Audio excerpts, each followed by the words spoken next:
To start, we are folding the fabric and we are cutting out the dimensions on the screen. So it's 34 by 4 inches. Then we're going to fold our fabric in half long ways and we're stitching all the way down. I'm using about 1/4 of an inch seam allowance, and then we're going to flip it inside out.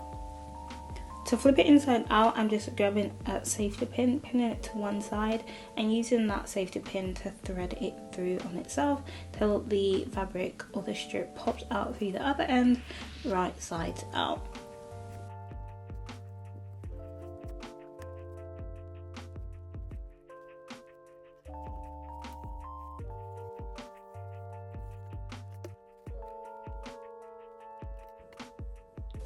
So we're going to be stitching by hand for the rest of the row. So you want to grab your hand needle and your thread. Just make sure you do a double knot at the end of your thread so it's secure. And what I'm going to start to do is on one side I'm stitching close that little gap for the strip, and then what I'm going to do, I'm going to start rolling the rows so that it takes its shape. I'm using my hand needle and my thread to stitch those rolls and those tucks in place as we go along.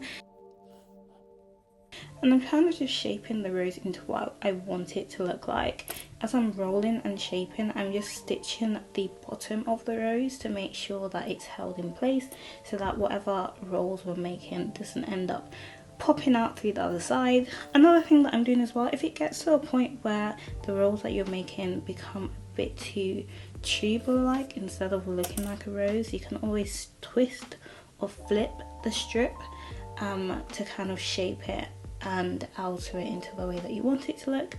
Granted, make sure that you keep your thread and needle handy just so that you're going over and stitching to secure the rows in place.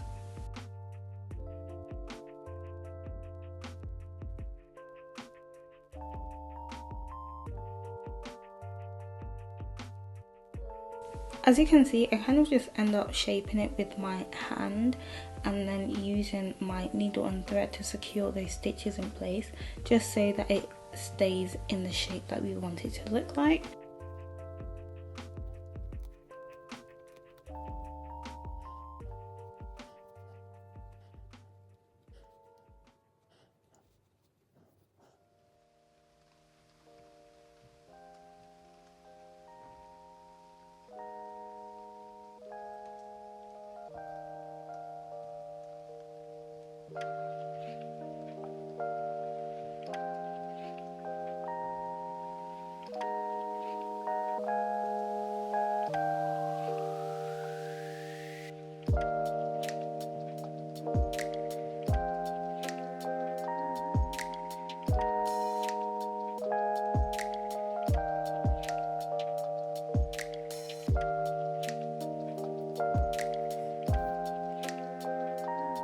Once you've shaped it and you've added enough stitches so that it's secure, you can tie off your threads. I would highly recommend doing a double knot, and then we are good to go. So this is what mine came out looking like. Let me know if you like the final result. Granted, I think I'm going to make some that are a bit smaller and some that are a bit like this size as well, just for a bit of variation. You can literally add these roses onto any kind of sewing project you have, just to add a bit more life to it. So yeah, let me know how you guys get on, and I'll see you in the next video. Bye guys.